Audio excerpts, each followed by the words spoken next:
Hi everyone. My name is Tasha. I work for an organization called the Broadreach Foundation. And I just want to welcome you to our workshop today with David Newland, the Northwest Passage and Story and Song. But before we begin, I am going to go through a land acknowledgement. And afterwards, I just ask that we have a few moments of silence so we can do a little bit of reflection on the words that are spoken. And I will leave the land acknowledgement up on the screen so you can read it through and fully understand the words that I'm saying. So in opening, the Broadreach Foundation would like to acknowledge that our office, located in Toronto, Ontario, is located on the unceded and unsurrendered territory of the Anishinaabe, the Mississaugas of the Credit First Nation, the Haudenosaunee, and the Huron-Wendat people. This is the territory that was subject to the Dish with One Spoon Wampum Belt Covenant, an agreement between the Anishinaabe, the Mississaugas, the Haudenosaunee, and allied nations to share and care for the land. We also acknowledge that this area is covered by Treaty 13 with the Mississaugas of the Credit. Further, Broadreach respects and affirms the inherent and treaty rights of all Indigenous people across Canada. We're all treaty people, and we have a responsibility to the land and to each other.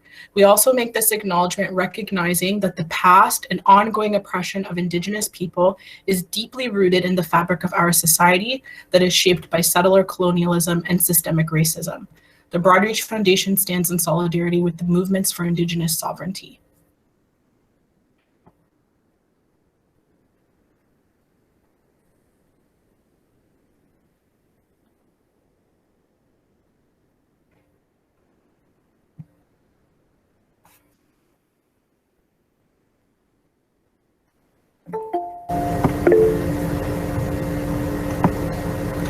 All right, so a little bit about our project. So this project is part of a very large project across Canada called Project Ships to Shores. Project Ships to Shores is a pan-Canadian initiative. And for anyone who's never heard that word before, pan-Canadian means that we are delivering this workshop from coast to coast to coast. So from BC to Ontario, all the way up into the Northern Territories. The point of our project is to engage with 2,000 youth aged 7 to 30 in coastal communities and activities focused on the Canadian maritime sector in 4 different streams. So we have arts and culture, economic activities, civic engagement, which is largely centered around environmental conservation, and history and heritage. The youth that work in our project will be engaged in discovery of maritime heritage through digital activities like this one. And the whole purpose is to build knowledge and share culture, nation building, entrepreneurship, leadership, and increasing a sense of belonging with one another. And we're hoping that that will lead to tall ship experiences in 2021. Project Ships to Shores is a youth-led initiative. So everybody that works on the project and has created programs for the project are all young people under the age of 30 living across Canada who've come together to lead activities like this one. Our presenter today is David Newland. David is a writer, musician, and speaker. He recently had an album released last year about his Arctic adventures, which was nominated for Album of the Year by bluesandrootsradio.com. David lives in Ontario. He's born in Ottawa and has spent a lot of time along the shores of the Georgian Bay near Parry Sound. He's traveled across Canada and now lives in Eastern Ontario. David spends his summers traveling with Adventure Canada and as a Zodiac driver, performer, and host. And he travels as a performer and speaker from coast to coast throughout the year. So without further ado, I will hand it over to David. Thank you, Tasha. Thank you very much. Thanks for having me. Thanks for that comprehensive land engagement, land acknowledgement as well, because we are going to be, that sets the context really well for the journey that I'm going to share. So I'm going to do that awkward thing where I bring up my presentation. From that point on, you'll be seeing me as well as my presentation, but I won't be seeing you. So if I start to drift out of frame or anything gets weird, please let me know.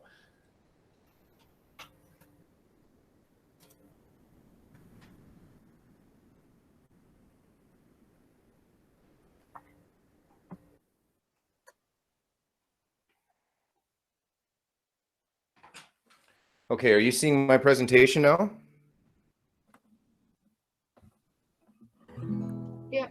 Yes. You are? And how does it look so far? Looks great. Okay. Thank you. So my name is David Newland, and I have had the privilege of traveling quite widely across Canada, really from the time I was a small child, and I've been able to do that professionally as an adult. Most recently, for the past 7 years, with the travel company Adventure Canada. But I've also worked as a writer and a musician and a performer and public speaker. And in particular, my travels in the Arctic with Adventure Canada began to affect my music.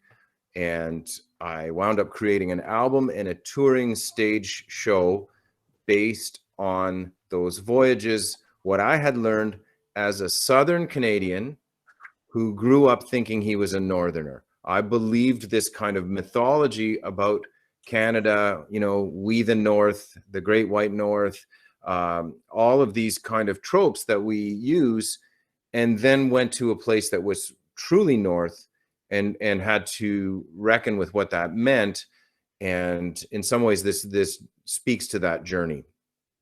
I went first to the place that Euro-Anglo Canadian history has called the Northwest Passage. And I was inspired, like many are, by the words of a great Canadian songwriter, Stan Rogers. And I'm going to quote him.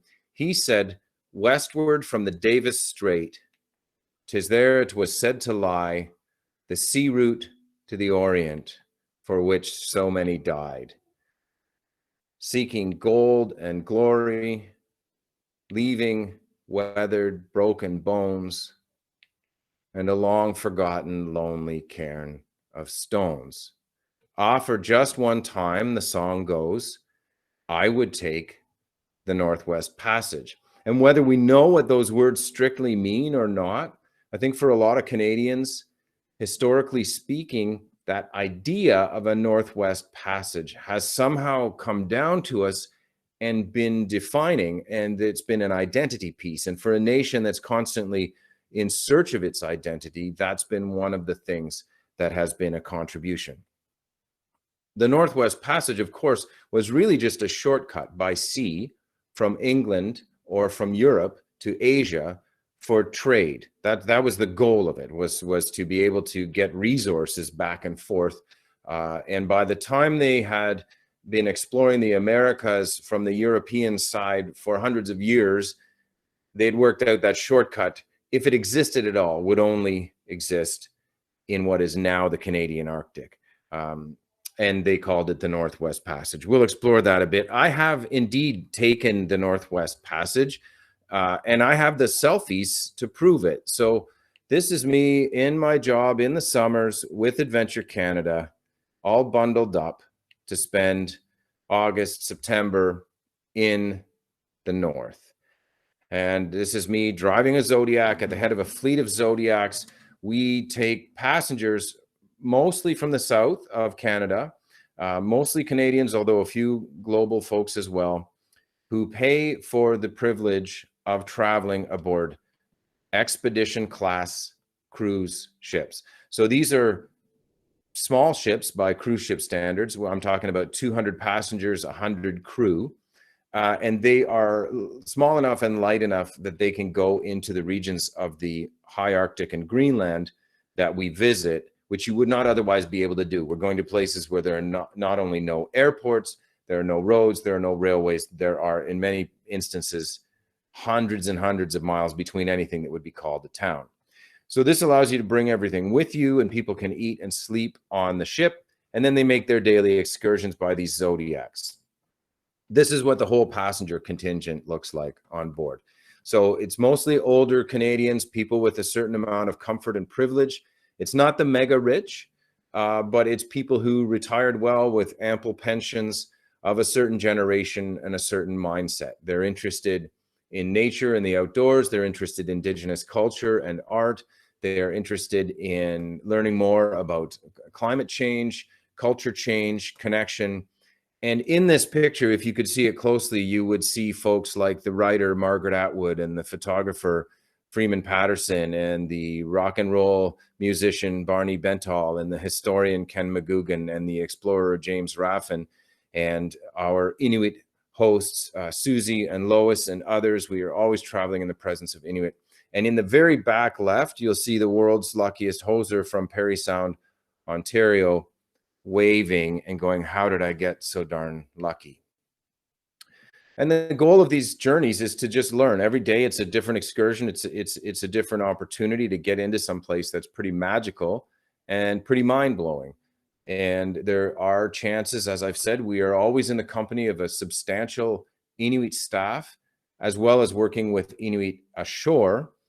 We do not go to places we are not invited, and that opportunity for relationship and cultural exchange, I think, is at the heart of what Adventure Canada does.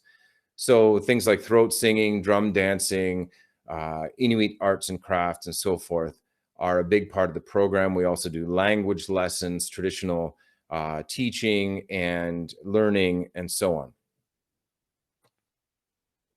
So this would be, you know, the kind of lucky folks who have retired with enough comfort, enough health and interest to be able to do these trips. And here they are standing at one of the fastest calving ice fjords in Greenland. This older couple just enjoying their time. And the goal here for them is to get to some place you could truly otherwise not get to. For people like myself and the staff that I work with, the opportunity is to learn as we go and to help become ambassadors for the land and for the people whose land we're traveling on.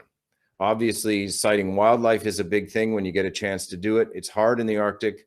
The animals are few and far between, but we are often very fortunate to see polar bears, narwhals, seals, muskox, walrus, you name it.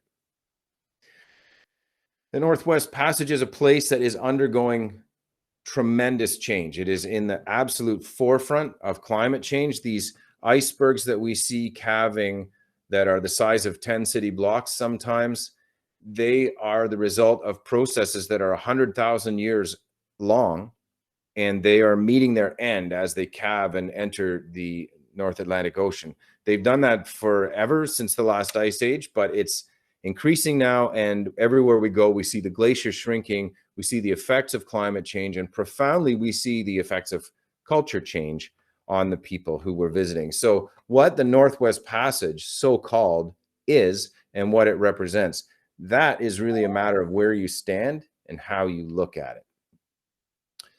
I'm a bit of a geographer, amateur, of course, but I am a fellow of the Royal Canadian Geographical Society. So I'm going to give you just a tiny little bit of geographic information, which is what and where is the Northwest Passage? Well, we said what it is. It was a sea route that would potentially take people between the markets of Europe and Asia. People were tired of trying to sail around Africa or go overland across Asia and so forth.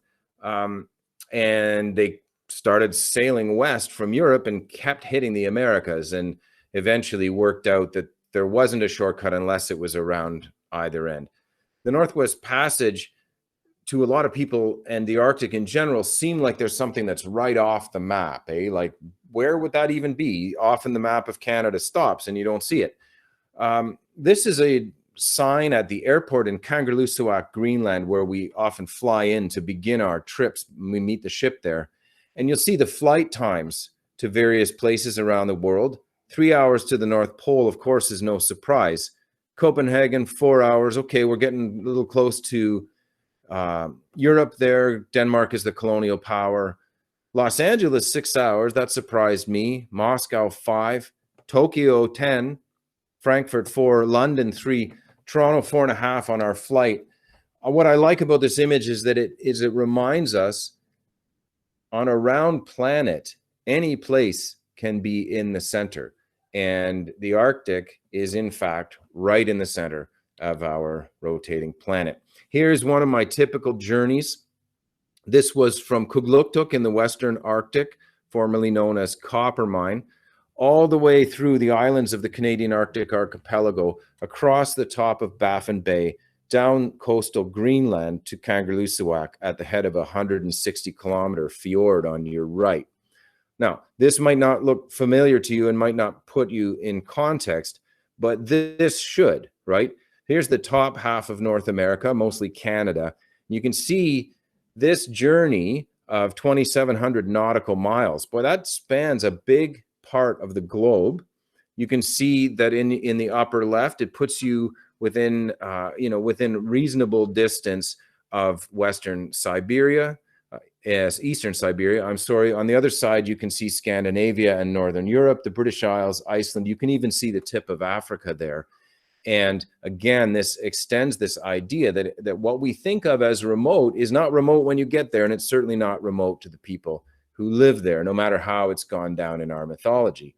And of course, you folks in Brampton are way down on the just at the tip, well, where my screen is hiding it, but on the north shore of Lake Ontario there. And you can see that we have nearly fallen off the map, as Arctic locations sadly often do when someone else is drawing it. So let's jump in to our topic here. I know you must all be ready for a refreshing polar dip. Defibrillators are standing by. And believe me, you're not usually in the water for that long. I've done this probably 24 times now. It's bracing. And I'm going to start us off with a song. I started writing songs inspired by these trips. And this is a song that places us deeply in that Anglo mythology, which we have often received as though it was the only story to tell. This is the one in which people struggle out from England, go into a vast and empty and treacherous land, hoping to find a journey to the other side, and die horribly in the process. As we will learn, that's a very, very particular perspective and not a totally accurate one. But what I tried to do in this song was to kind of encapsulate the mythology of the Northwest Passage and to hint at what some of those Anglo explorers got wrong. This is a good song for a cold day. It's called No Way to Stay Warm. No way to stay warm, no port in any storm. We sailed with our flag unfurled for a sea route through the ice to the land of silk and spice, right over the top of the world. Word went back with the whalers. There are leads through the pack to the west, and we poor ignorant sailors signed on for the ultimate quest, for pride and a place in the story, to puff up our chests and brag, for the grog, the gold and the glory, the captain, the crown and the flag. No way to stay warm, no port in any storm. We sailed with our flag unfurled for a sea route through the ice to the land of silk and spice, right over the top of the world. We made the tip of Greenland, then battled Baffin Bay. Beyond us lay a mean land, winter on its way. We hunkered in at Beachy. We lost 3 men by spring. Oh, the times were far from peachy, lads, but we still had the strength and the spirit to sing. No way to stay warm, no port in any storm. We sailed with our flag unfurled for a sea route through the ice to the land of silk and spice, right over the top of the world. Then died a noble notion, no passage could we make upon that frozen ocean, boys. Our ships we did forsake. In darkness did we stagger, in vain for a friendly coast, and gone was the sailor's swagger then, and the captain's courageous boast. No way to stay warm, no port in any storm. We sailed with our flag unfurled for a sea route through the ice to the land of silk and spice, right over the top of the world. Now the people of the Arctic, in their houses made of snow, pagans poor and rustic, thought we, what did they know? Oh, but we, with our maps and our guns and our tools, our lead soldered tins and high tea, well, we soon proved to be but the greatest of fools. We gnawed on our boots, begged for mercy, no way to stay warm, no port in any storm. We sailed with our flag unfurled for a sea route through the ice to the land of silk and spice, right over the top of the world. And now they tell the old tale with a frown and a shake of the head of men who braved the cold gale and wound up lost and dead. Now some would mourn our mystery, and they seek our scattered graves, but we've all gone down in history, boys, like our battered ships beneath the great waves. No way to stay warm, no port in any storm. We sailed with our flag unfurled for a sea route through the ice to the land of silk and spice, right over the top of the world. No way to stay warm, no port in any storm. We sailed with our flag unfurled for a sea route through the ice to the land of silk and spice, right over the top of the world, right over the top of the world, right over the top of the world.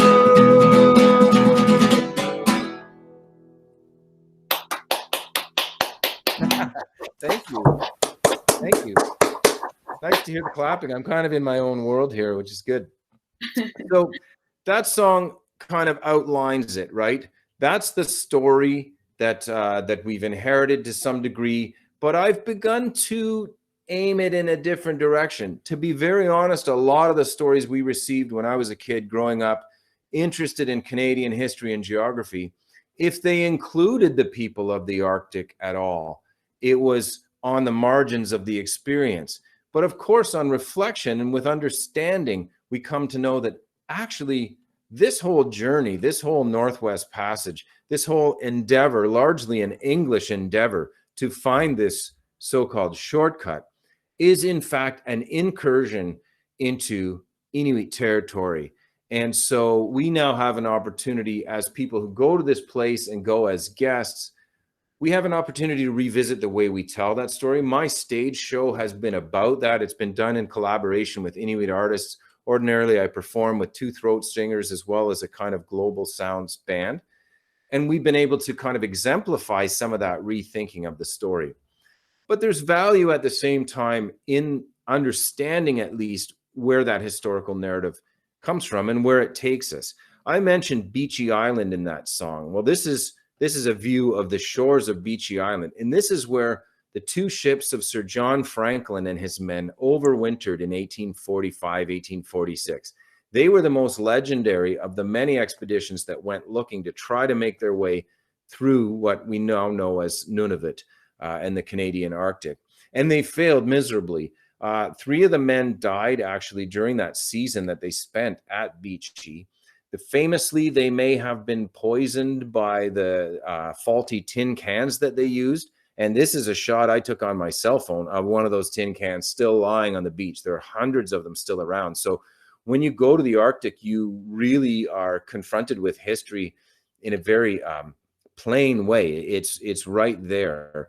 The graves of those 3 men are there, and they're sort of a haunting place because, you know, and I've talked a lot to Inuit staff about this, regardless of how foolhardy they may have been. You got to feel for guys who wind up hundreds and hundreds of miles away from home and succumb, in this case, to the diseases of their time, tuberculosis, pneumonia, that sort of thing, maybe abetted by lead poisoning. We will never know that for sure. But the 3 men buried at Beechey from the Franklin expedition, plus a 4th who went looking for them, they become a kind of a proxy for all the lost European explorers. Oddly enough, they were the lucky ones on this trip. The expedition was in great shape at that time. They had a library, they had musical instruments, they had all kinds of food, provisions. They played soccer games, they did all these things. And here's these 3 guys who died during that winter thinking, oh, am I the unluckiest one of all? My buddies are going to sail off and become world famous for discovering the Northwest Passage. Well, in point of fact, their buddies sail off into oblivion, and basically none of them even get a grave. Those who are found at all are found as kind of scattered bones later on in one of the great sort of mysteries and tragedies of exploration. So I've been at these graves a number of times, and it's always moving. And I decided I would write songs for the 3 men. And here's one of them. This was the song for William Brain, who was a Marine, a British Marine aboard that expedition.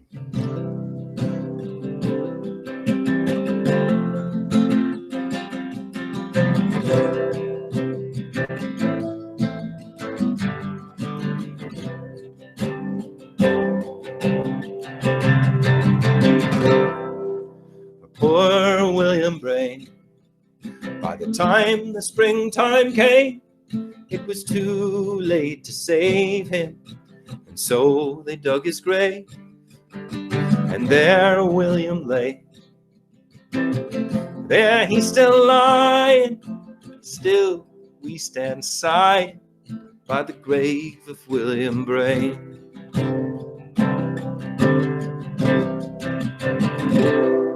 Well, did you know of William Brain?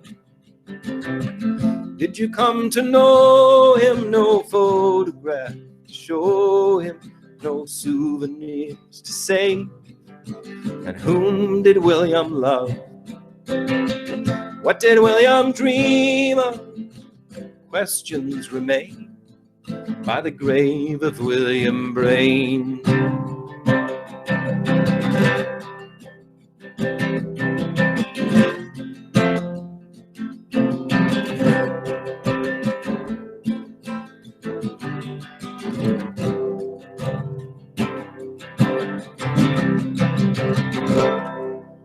Oh, William Brain,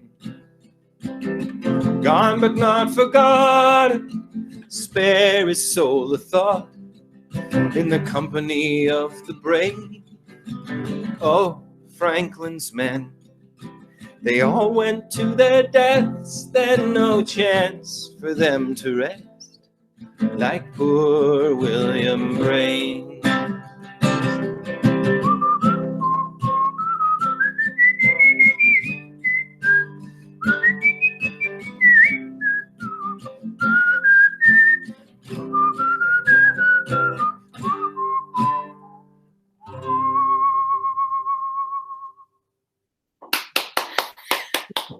Thank you. Thank you. So these are the shores of Beechey Island, and one of the things that's profound for me in the Arctic is the way that the geology is so present. There is no forest in the high Canadian Arctic. There is really nothing but you and the geology, the land, the history that is there is still present. Nothing rots or goes away. And it's a pretty profound thing. And it's an especially profound place to visit in a small craft where you are really confronted with the forces of nature at their most powerful. And for me, growing up, driving boats on Georgian Bay, just a kid from a little village near a little town, I never dreamed that that kind of endeavor would one day lead to bringing people into places that could truly change their minds and hearts and their perspective on the world. I mean, these sites are not only dramatic and in their way beautiful, but they are also heartrending, because although, as I said, these processes that create these mighty icebergs off the coast of Greenland have gone on for as almost time immemorial. They're hastening more and more, and we are looking in a way at a disappearing act. So there's a profundity to that, and there's a responsibility that goes with that. Likewise with the animals, when we are fortunate enough to get near the animals who call the Arctic home, we are really given an opportunity to be humbled by what we see and to reconsider our place in the big picture. This is another one of my cell phone shots, and you can see the drama of this kind of otherworldly, almost impossible landscape, and it does something to you. It does something to your mind and heart, and I wanted to write a little song for that. So this is a song inspired by driving 18-foot rigid inflatable boats, commonly called Zodiacs.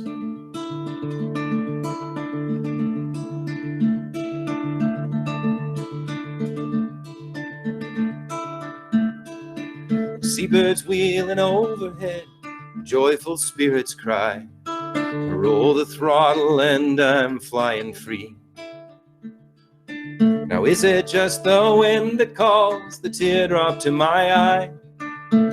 Never mind, there's no one here to see, just my Zodiac and me. In this moment on the sea,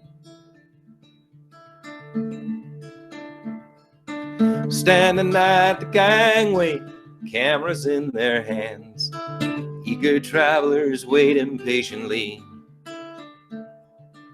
keen as little kids to take that wild ride to the land. Climb aboard now, please step carefully, come and ride my Zodiac with me. In this moment on the sea, put me in the water and I'm breaking into song, 'cause all I need is a burst of speed and a coast to ride along.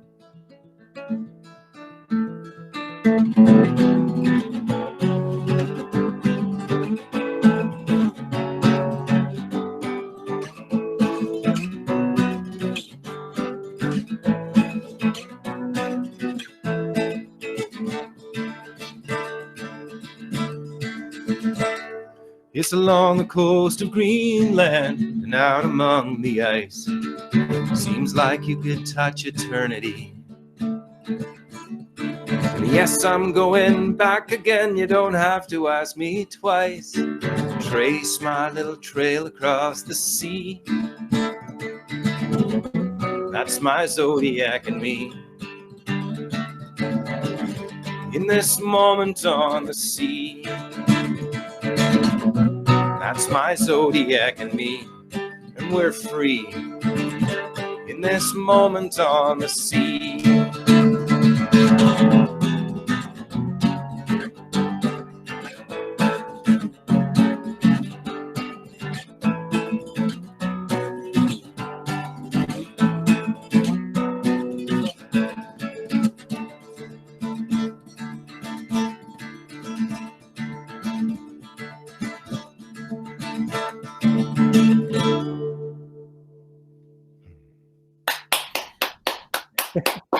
Thank you.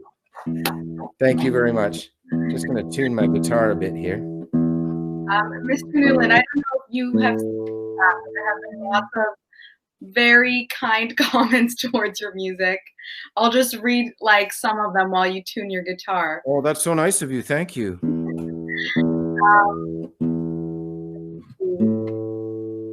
This song makes me appreciate boats. This music is very humbling. Song of the year. That's really sweet. Well, I appreciate it, and I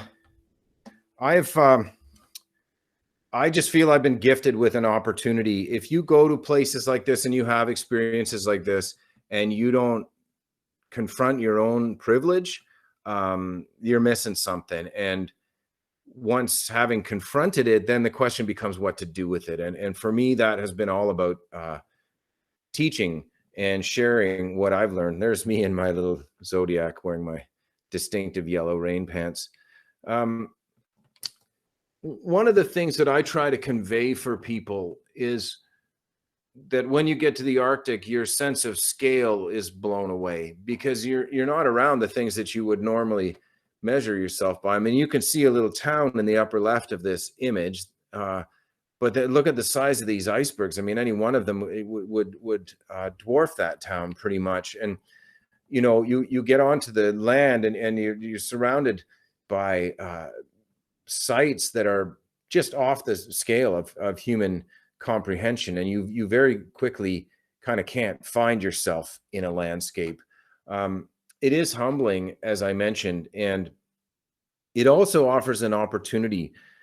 Wherever we come from in the world, our ancestors knew what it was like to be humble in the face of nature. They knew the power of it. They knew that it was not something you could or should try to conquer, or even to claim knowledge about at a really deep level. And in a small way, through our travels, we connect with things like that. And it's not just the scale of the big stuff, it's little stuff too. Like this is a little flower that I photographed on the tundra. It's called Spider saxifrage. It reaches out those pink tendrils, kind of like strawberries do. But it's growing less than an inch high, like I'm going to say 1.5 centimeters high, in probably 2 centimeters of soil, in a growing season that is maybe a few weeks long. And here it is blossoming somehow anyway. It's quite profound. This is a plant that we call fireweed in the south, and it grows 5 or 6 feet high, or like, you know, let's say 2 to 3 meters high. Well, here it's only a few centimeters high, and again, blooming in that very brief Arctic summer. And the historic and pre-contact remnants are really mind-blowing. I already showed you the graves from Beechy Island. Here is a sod house. Okay, so this is a ring of stones, and then there's a pit dug out, which has largely been now filled in. You see those whale bones that are lying on top of it. Well, those once would have held up a roof of walrus skins, a skin tent, essentially. The woman at the left is actually photographing a cold air trap that was formed of shale stones that have been, you basically would have entered this via a tunnel that would keep it warmer. And this is at a place called Port Leopold. And this probably hadn't been used in 500 years, but those bones could be re-erected and you could put a tarp over it and you could practically dwell in this house again now. I read the autobiography of the Canadian painter A.Y. Jackson recently, and he was here in the 20s. And what he described was precisely what I have seen in this image. Things just don't change. And so you are presented with all of that, and it's really food for thought. It changes you in some way. And this is a song I wrote to place us in the context of overwhelming natural reality.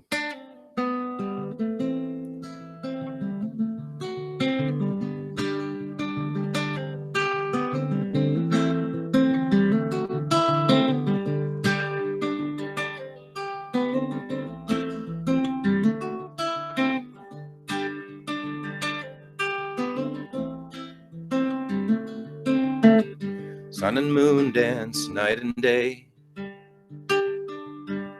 ancient play of light and shadow.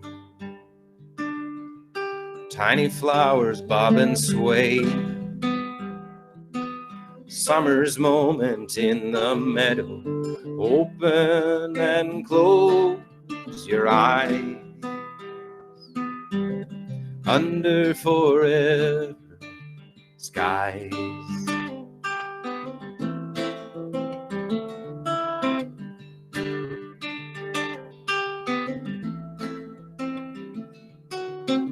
Stone foundations on the land, whalebone forms a heavy rafter, footsteps muffled in the sand. restless spirit wander after. Open and close your eyes. Under forever skies.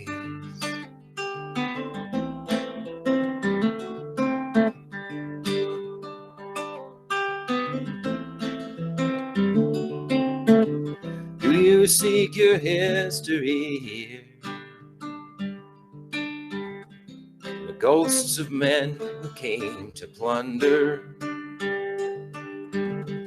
Well, they were lost in fear. Best to lose yourself in wonder under forever skies.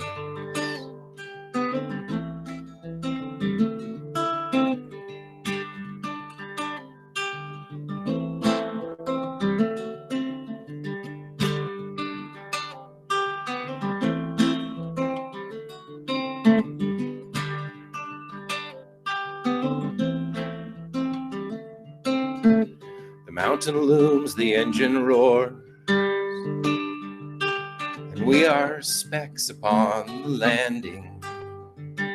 A distant falcon swoops and soars, far beyond our understanding. See how that falcon flies into that great horizon. Open and close your eyes. Under forever sky.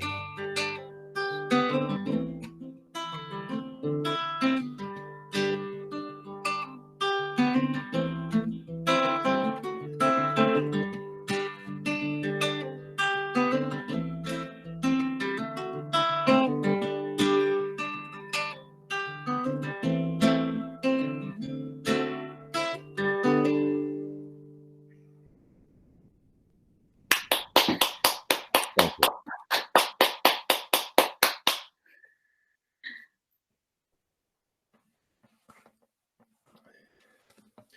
So I've constructed my work in a way around this journey. In many ways, it's a personal journey for me, but I've also seen other people undertake this journey.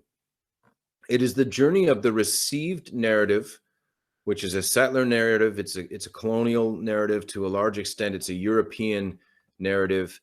And to move from that or through that to a deeper and different understanding of place, and in particular, the Arctic and the Northwest Passage, the subject I'm talking about today. But I believe it can be a stand-in for how we can move into different understandings of place and people of place as we learn and grow. This is a little village on the shore of northern Greenland, an incredible place called Upernavik. And this is Arctic Bay in Nunavut, in north central Nunavut. And one of the things that I've found to be most moving is the entry into Inuit reality and presence and understanding on the land. As I said, a lot of stories were told as though the Inuit were not there, and the same goes for First Peoples everywhere, or they were helpers or they were antagonists. But what really was happening is that Europeans who were to some degree or other helpless, to some degree or other lost, or to some degree or other seeking to take what already belonged to someone, to claim what already belonged to someone, wandered into someone else's world. That's what actually happened. It's not the way we've been told it happening. And yet you can go to these places today in a very changed environment, to be sure, and be welcomed in and to be offered a new understanding about place and continuing presence on place. That's just a really profound thing for me. And I think it's a profound thing for everybody.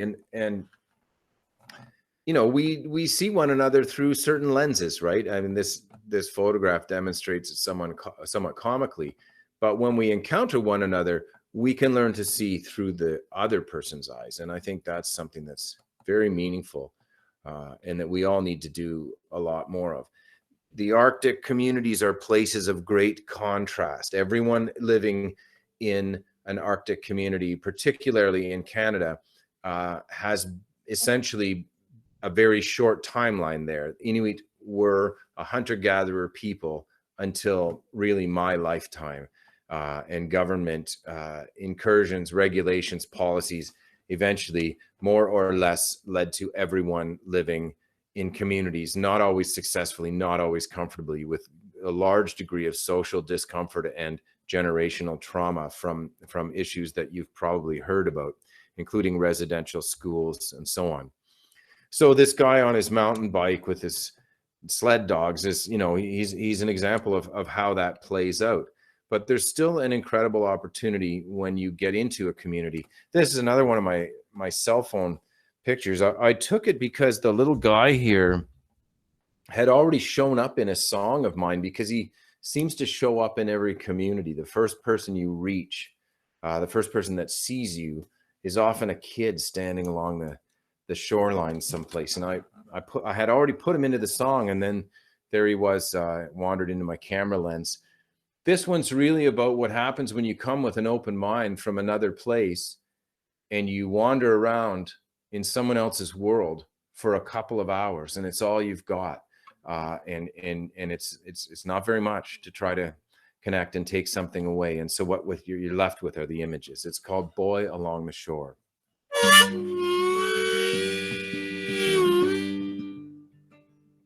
Well, that boy along the shore, the boy along the shore, I wonder what he's looking for.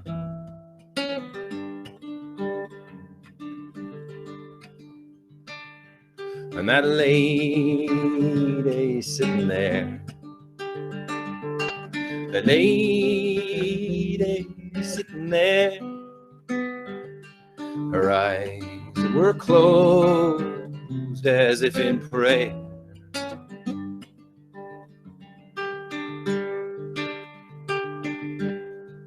Got a carving from a guy, had a twinkle in his eye, wrinkles in a weathered face, and an old map of a northern place.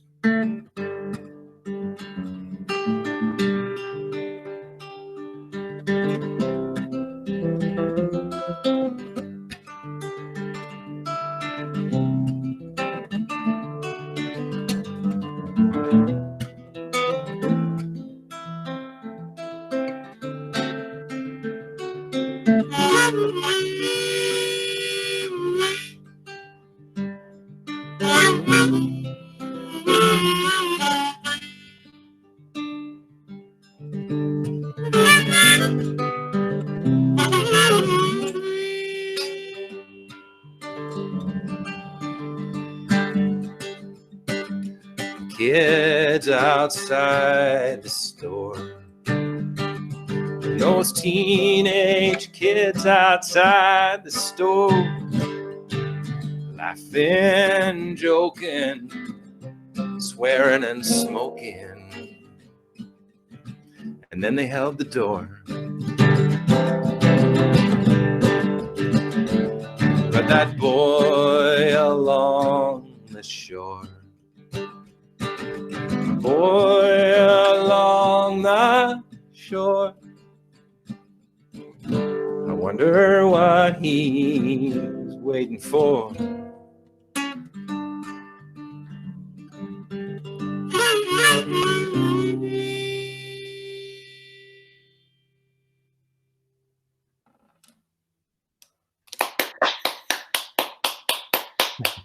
Thank you. At this point, I'd be quite devastated if you stopped doing that clapping. So thanks for keeping it up. So what is the boy waiting for? Well, I think what he's waiting for is for the promise of Canada to be made real. You know, with all the opportunities that we have here in the South and all the possibilities and all the way we talk about ourselves and the vision of it, in a Canadian Arctic community, it's clear that that's not true for everyone. And even though the famous hospitality of Inuit is brought to bear, and you know, Bill here is getting a cold welcome, but it's a warm welcome too. And even though we're able to go and become customers for the world famous artworks of Nunavut artists and so forth, I think there is still really a deep struggle that overcomes the Canadian possibility.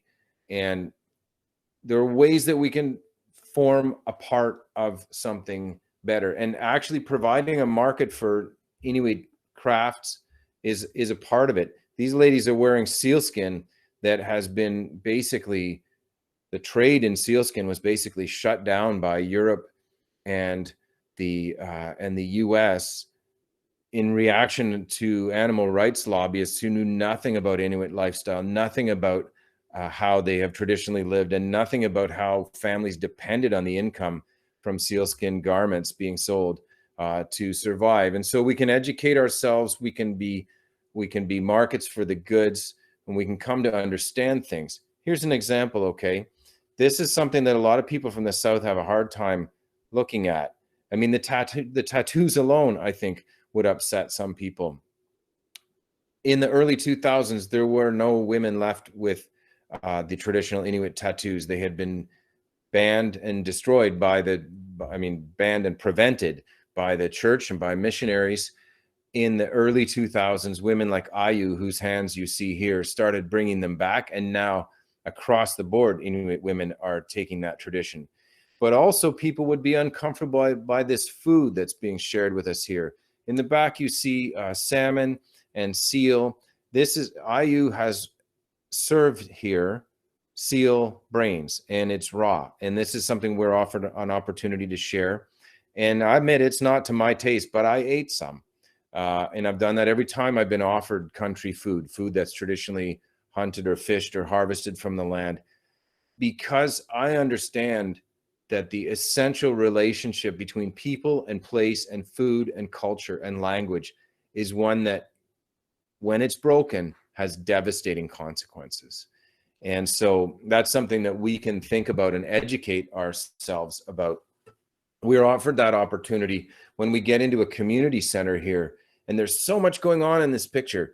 You know, this community center is one of the results of the Nunavut land claim agreement having been settled, the largest Indigenous land claim ever settled in the world.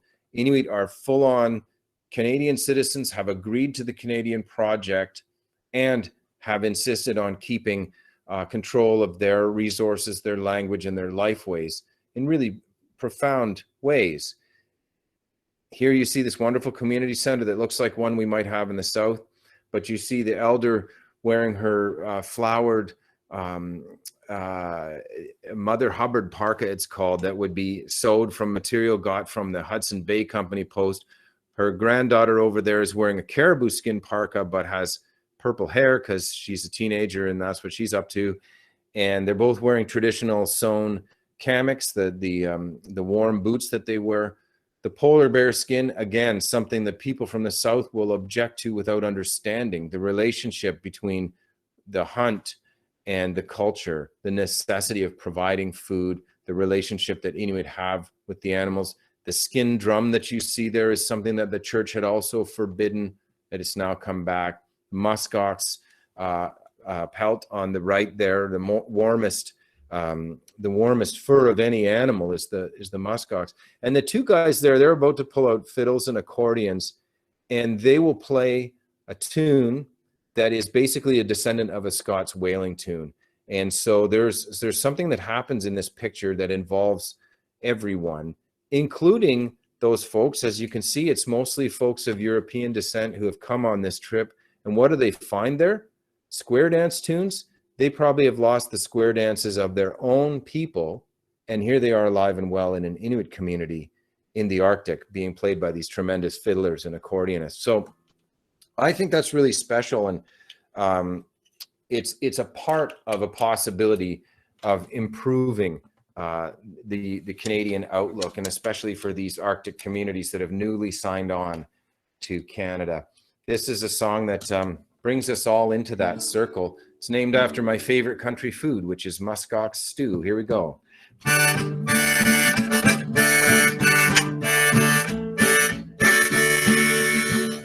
Muskox Stew, caribou, Arctic char, Muktuk-too. You better try a little, wouldn't want to be rude. Traditional victuals, country food, Muskox Stew made for you. Better try a little of the homemade Muskox Stew.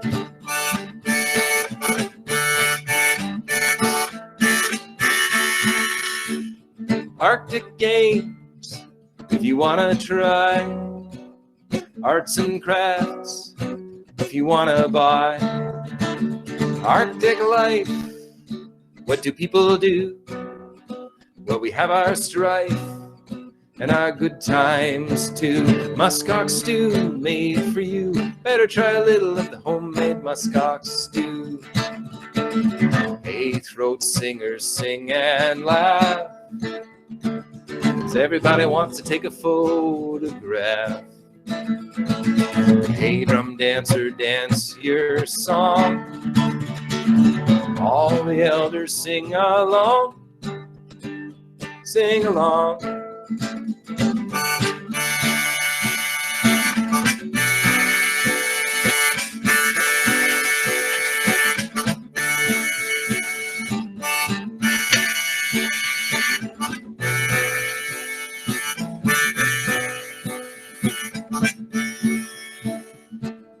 Here come the fiddles now, hear them play. Children running every which way. And everyone together on the old gym floor. You dance and you swing and you dance some more. Dance some more.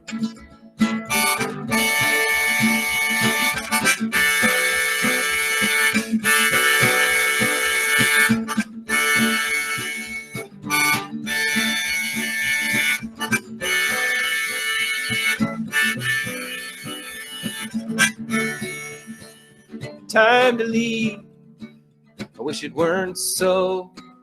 Ships awaiting, gotta go. Gonna miss those kids and the elders too. Miss that smell, Muskox Stew. Muskox Stew made for you. Better try a little of the homemade Muskox Stew. Muskox Stew made for you. Better try a little of the homemade Muskox Stew.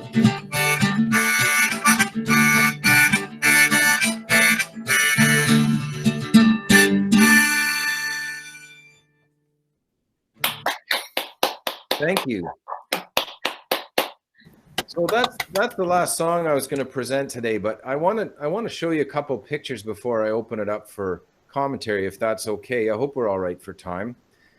This is it's 2 o'clock right now, so about 15 minutes. What's that? It's 2 o'clock right now. We have about 15 minutes. Okay, I'll buzz through these and then we'll go to our questions. This is Inuit Nunangat. This is the territory of the Inuit in Canada that has been agreed to by settled land claims. That is these 4 regions, Inuvialuit in the Western Arctic, Nunavut in the Central Arctic, Nunavik in Northern Quebec, and Nunatsiavut in Northern Labrador. These deals are done. This is about 34% of Canada's landmass. That is Inuit territory as agreed by Inuit and Canada. Okay, that's the political reality of that. Those are 25 communities, by the way. So Inuit are the biggest landowners in the world per capita, and they have an enormous stake and say in the future of this country, a place which considers itself a northern country. Well, there's your north. That's the means by which you are northern. It's in relationship with these places. This is Europe. on the Canadian Arctic to scale, just to give an idea of how skewed our image of history is if we think of the Arctic as the remote place and Europe as the central place. Well, I don't know. It looks to me like the Arctic's got something bigger going on. This is the face of Sir John Franklin, the most famous of the explorers who went looking for the Northwest Passage. He had his merits and he had his detriments, but one thing he should not be is the face of the Canadian Arctic. That's what a lot of people picture for some reason, because he went there from England and got lost and never came back. It doesn't make a lot of sense. How about Simeone here, whose people have been in the Arctic since time immemorial and are there still and have a connection to that place that is deep and lasting. There's so much we could learn about that. The great puzzle for Canadians is, how do we come by this identity that we claim as Northern people, frankly, as North American people, as a people of many, many different places, when those places were already fully inhabited, had languages and lifeways that went with them. We need to sort that out. Sovereignty is always a question with regard to the Arctic and the Northwest Passage. Sovereignty is about boots on the ground. Think about whose boots and think about whose ground. It is one of the profound issues, I think, of our time. The Canadian possibility resides, in my view, in relationship with the peoples whose places these have always been. And we've told too many tales. In the Arctic, we tell the stories of guys who struggled into a place that they considered empty, and they put up a cairn of stones like this, and they called it theirs. Well, if you can just call a piece of land yours by building a cairn of stones, then what are we to make about the cairns of stones that were already there when they arrived? All of these are questions we should be asking ourselves, because our recent incursions into this place, whether it's as tourists in search of more knowledge and connection and understanding, or whether it's as people seeking resources, or increasingly people looking for that fabled shipping route to really open up at last, we have to remember whose footsteps we go in. And did our ancestors get it right? You know, when the Erebus and Terror sailed out of Southampton in 1845, they got it really, really wrong. They underestimated the place, they underestimated the people, and they overestimated themselves and their knowledge. We have to be careful not to make that mistake again. This is Erebus lying on the bottom of the ocean off of King William Sound, off of King William Island, where she was discovered in 2014. I happened to be the host of the first public expedition that went to visit the wreck site. We did not see the ship, but we were visited the dive barge over top. And I'm proudest to say that we sailed under an Inuit expedition leader in the company of Inuit guardians, Inuit hosts, Inuit guides, and they always had their stories. This story now, we understand, is an Inuit story too. And Inuit are increasingly centered in it. And that's one of the things I'm proudest of. This is the bell from the Erebus, which was brought up by divers. I just like to remind Canadians that this bell rings for all of us. Tommy here would be probably 70 years old. He was born on the land. Pretty much every Inuk older than me was born on the land. And the land is still in their blood. The land defines who a people are, what language they speak, what they do with themselves. And we've had the privilege, I've had the privilege of having a welcome onto land. And I try to think everywhere I am, what land am I standing on? Whose land am I standing on? What's the language of that land? And what is my relationship to the people of that land and to the land itself? And I hope that by considering those things, we can reconsider our stories. Is it the Northwest Passage? Is it the so-called Canadian Arctic? Or is it Inuit Nunangat, the territory of the people of that place? And I thank you for helping me ask those questions and being here to consider that and our own place in it. I'll take any questions you may have.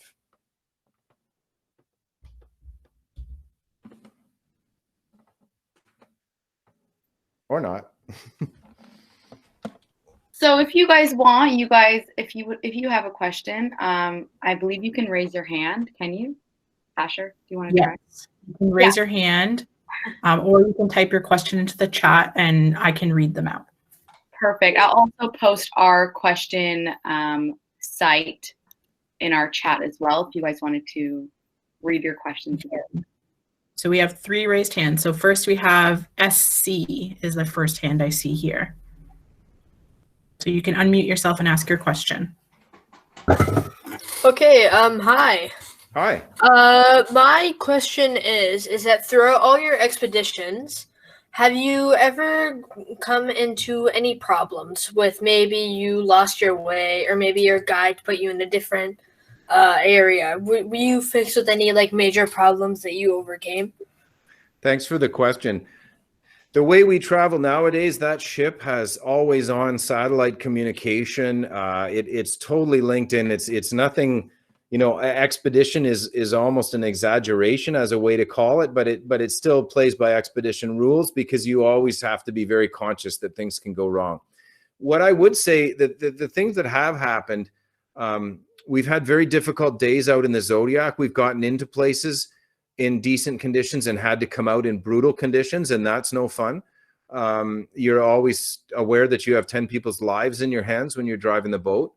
The other thing that we've had happen is we've been in the middle of Baffin Bay, and in September, hurricane season actually will sweep right up from the Caribbean, right up into the northern tip of Greenland. And we've been bashed around up there so badly that we haven't been able to get into communities or to make landfall for days. And what happens then is our provisions start to get low. We don't suffer like the explorers did or like Inuit did when they couldn't find the animals back in the day. We just wind up having to eat like powdered eggs instead of fresh eggs or something. But we have gotten really badly bashed around by storms before.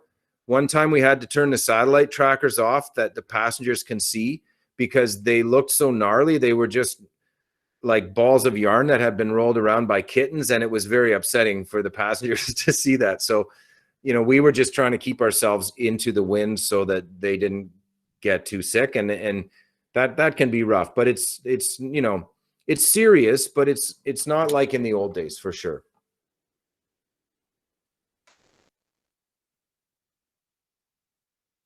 You're still muted, Tasha. The next raised hand is from RK. Hi. First of all, I'd like to say that you're very talented and those songs were beautiful. Thank you. And my question is, how old were you when you started going on these like trips, and when did you write your first song? I started going on these trips at I think 42 or 43. I mean, I had been traveling a lot before that, but that was my first time up into the Canadian Arctic. So not that long ago. I'm 51 now. I started writing songs. I think the first song I wrote, I was 19, and I've been working at it for a long time. I'm glad you like the songs.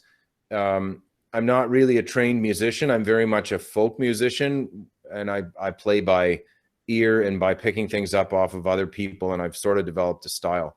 But if it works for you, I'm happy about that. All right. HS, have your hand raised.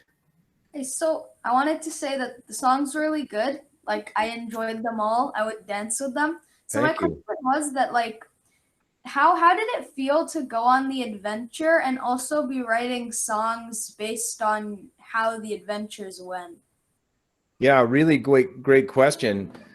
It's true that something weird happens when you're conscious that you are in the story that you're writing.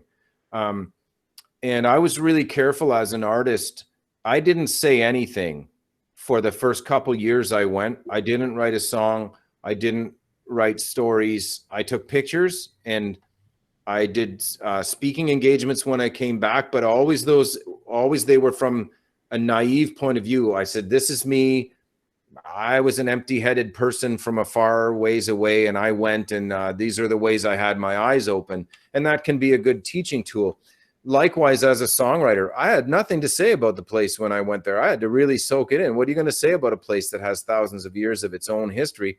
Plus, my favorite songwriter, Ian Tamblyn, had been doing these trips for 25 years, and everywhere I went, I was running into his songs. So it was tricky. And then in my third season, one day we were all gathered in the mouth of this little bay, and we were going to sail into it motor into it in the Zodiacs. And we could see from the ship that there were 18 bears on the shore. And the expedition leader, Stefan Kinberg, an old Swedish guy who's like so amazing and inspiring, he comes by me in my Zodiac and he goes, "You're going to have to write a song about this one." And I was like, "Okay, all right." He goes, "For recap tonight." And I'm like, "Oh man." So I knew I actually like literally was sailing into the song I was going to have to write. And what happened in that moment was I recognized, look, I'm a folk singer, and what folk singers do is they write songs about work, they write songs about journeys, they write songs about culture and experience, and they write the song that's needed for the moment. Sometimes it's a political song, sometimes it's a humorous song. What that moment needed was a polar bear song. I mean, how else are you going to express it? You're not going to all get together after you've seen 18 bears and people are coming home with tears in their eyes and watch a video. You know, what are you going to do? You have to produce something that is the art of that moment. And I wrote this dorky song about polar bears and how everybody was scared, but then everybody was thrilled. And people loved it. They asked me for it for the whole rest of the trip. And at that point, the dam broke because I realized, oh, I need to write these songs. These people need these songs to process their emotions and their spiritual awareness and awakening that's happening for them. Interesting. AM, you are next. Hi. First, I just want to say that I really enjoy your music and I find it really beautiful. So my question was, throughout your your travels and your expeditions, has the cold ever majorly affected you? Like, have you ever gotten like major frostbite or stuff like that? Because, you travel to places with freezing temperatures. Yeah, no, I've been colder. To be honest, I've been colder here in Ontario than I've ever been in the Arctic. I only go in the summer and I only go with the ship, and we only ever go out for a few hours at a time. We are traveling with elderly folks, and like, not to be too graphic about it, we can only go out as long as an older person's bladder will hold out. So, we're not there for that long. However, I have gotten really cold because the Zodiac drivers, first of all, we're on the water. Secondly, we're in the wind. Thirdly, we're out there all day. So I might get dropped into my boat at 6 a.m. and I might not get back onto the ship until noon. And I'm going 20 kilometers an hour back and forth in a wind over icy waters for that whole time. So I dress incredibly warmly. I have fallen in before. That was no fun. But I was okay. I was just a little embarrassed because my life jacket popped. So you have these life jackets that only go off if you enter the water. And my boat got blown ashore and I was trying to push it back and get it out, and I slipped on some mud and I fell, and it fell right in the water, and I jumped up immediately and I looked around. I didn't think anybody saw me, and then my life jacket went pop. And that same expedition leader, Stefan Kinberg, he came over the radio and he goes, "You'll go back to the ship, you take my life jacket, you go back to the ship, get changed and warm up." So it's okay. I really want to stress, the way that I've encountered the Arctic, it's in a very privileged, very comfortable fashion. You always have to be careful. You could die out there, there's no question, but it's not like you're at constant risk, and we're really careful how we manage the risk. GM, you are next. Hi. So my question is, what advice would you give to other children trying to pursue their own music career based on your personal experience? Well, I like that. Other children. That's good. I don't know whether I can advise anything because I don't really have a musical career as much as I have music as part of a career. I have like 4 things in the description of what I do. And even, I'm a radio host, I'm a writer, I'm a musician, I'm a public speaker, I'm an adventure travel guide, I'm a brand ambassador. blah, blah, blah. I had a career in web content development. So I think if you have the gift, if you truly have the gift of music, I think you're going to have a hard time shutting it down in yourself, and you're going to have to find an outlet for that. Whether that is a professional outlet or not, I think circumstances and your own drive will determine. I never was good enough to dream of only making my living at music. You know, I consider myself a working musician. I've gotten good enough at the guitar and at my vocals and at my songwriting that I can do a thing and it can make me some money. It probably wouldn't help me raise my family. It's not enough for that.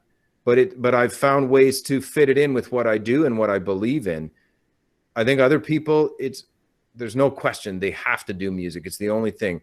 And I would say if that's the case for you, you'll probably figure that out somewhat haphazardly. There's a lot of things that come into play if you want a career in the arts.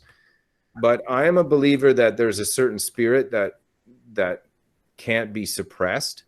And the best you can do is nurture that and find safe outlets for it. And I don't know if that's the question you were answering, but I would say if you have music in you, you'll never get rid of it. So find ways to live with it. All right, so I think we have time for 2 more questions. I have a couple more raised hands here, or there's 3 of them. So we'll do the last 3. And then there is a Padlet that was sent to me. David, I can send that to you. And if there's questions on there that you can answer, maybe I can just email them back to the teachers, the answers. Sure. But we'll take the 3 raised hands and then we'll have to be finished for the day. So next is NI. Hi, my question is, have you ever sang with other people too? Yeah, I have. I've had a few bands, and actually the big ticket version of this show would be myself with 4-piece. It's a 5-piece band, 4 other pieces. Okay, a percussionist, an upright bass player, a strings player, and a multi-instrumentalist. We all change instruments during the show. We all play multi-instruments, as well as 2 Inuit throat singers. And I did an album a couple years ago here in Cobourg, and it was a live recording. We had that band, so a 5-piece band, 2 Inuit throat singers. We had a 3rd Inuit throat singer and jaw harp player who also functioned as a speaker. She basically read speaking parts. We had an actor who read the other speaking parts, and we had a drum dancer, also Inuit, Inuk, I should say. And we had 1, 2, 3, 4 guest artists and a choir. So I do, when I can, because my idea for this project, and it wasn't even necessarily about the musical needs, it was my idea about this project was we were going to demonstrate that we could work together across cultures to tell stories that are meant to involve everyone, because Canadian history has been handed down as though it was like a European endeavor, and it's just not true.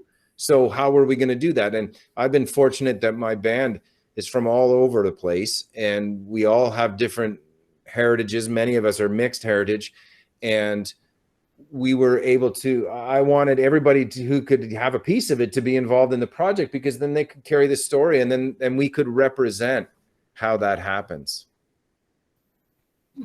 Cool. SL. Hi. Hi. Before I ask my question, I just want to say you have like a really unique type of style of singing, and I really like that. And my question is, what emotion do you normally feel when you sing one of your songs? That's a great question. Thank you for saying that about my singing style. I'm not a trained singer by any means. I have a distinctive voice, I know. I get more compliments on my speaking voice for some reason than on my singing voice. And I think that's just because I'm a guy who figured out how to sing in a way that felt authentic for him. The emotion that I am usually feeling when I sing is whatever emotion that song arose from. So in No Way to Stay Warm, the first song that I sang, it's kind of a big epic song, and it's sung from the point of view of the sailor. And so the emotion that I feel is empathy, as well as a kind of tragic heroism. These guys went out there thinking they're going to be a big, big deal, and they went down hard. And I feel for them. Even though I think what they were doing was wrong-headed, I have empathy for them. But I basically try to put myself in that sailor's point of view. And, you know, I understand that rousing, and there's a great tradition of rousing, you know, sailor songs. And so that's how I'm feeling in that moment. With Boy Along the Shore, I'm feeling a poignancy. With This Moment on the Sea, I'm in my zodiac. I probably closed my eyes through that whole song because I'm just, you know, I do miss it. I mean, it's a pretty special feeling to be out there. So songs are containers for emotion. And when I go into the song, it's like I inhabit that emotional space. Thank you for answering my question. You're welcome. Thank you for asking it. And then I have HS and then NB. So we'll do HS first and then NB. So I had another question. So last time you had actually answered that most of your music came from the actual adventure in the Arctic. So like, what do you think would have, like, what kind of music do you think you would have written if you hadn't gone through that adventure and experienced so many life-changing moments? Yeah, it's a great question. My latest album came entirely from the Arctic trips, but I have always written music based in spaces and experiences, mostly Canadian, but not exclusively. I mean, I wrote an Icelandic country song a couple of years ago because I was in Iceland and I was amused by their sheep farming and their stories about their heritage from Vikings. And I was working with an Icelandic musician, and she was telling me these stories, and I wrote an Icelandic country song, which she still sings. So, you know, I wrote a lot of songs about, you know, at one time I was in a documentary about riding the train. I rode the train back and forth across Canada for 12 days. I wrote a great big train song. You know, other times a friend was making a film, and he wanted a canoeing video. He was taking his grandchild canoeing for the first time down this river, and he wanted to make a film of it and submit it to a film festival, and he asked me for a canoeing song. So I wrote a canoeing song because I have experience with that. When I was younger, I would foolishly sometimes write songs that I had no experience of. And, you know, as an artist, you're kind of an actor, so you put yourself in other people's footsteps. But the stuff I feel best and strongest about is stuff that I've at least been exposed to in a serious way, in a relatively deep way, and had some time to ponder and think about. So the answer is, what would I be writing if I hadn't gone to the Arctic? I would be writing about whatever I had done or was doing then. Right. And last but certainly not least, NB. Okay, so my question is, in your opinion, what was the best song you ever sang?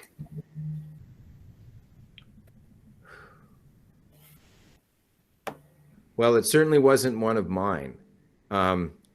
There's some truly great songs out there. And some of them are almost, you know, there's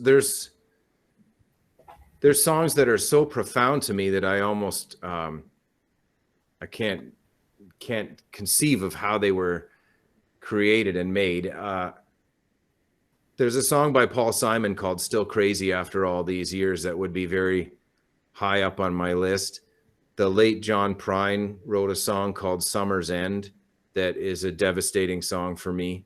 Right now, the song that's in my heart is Charlie Pride, who just died over the weekend, sang a song called Roll On Mississippi.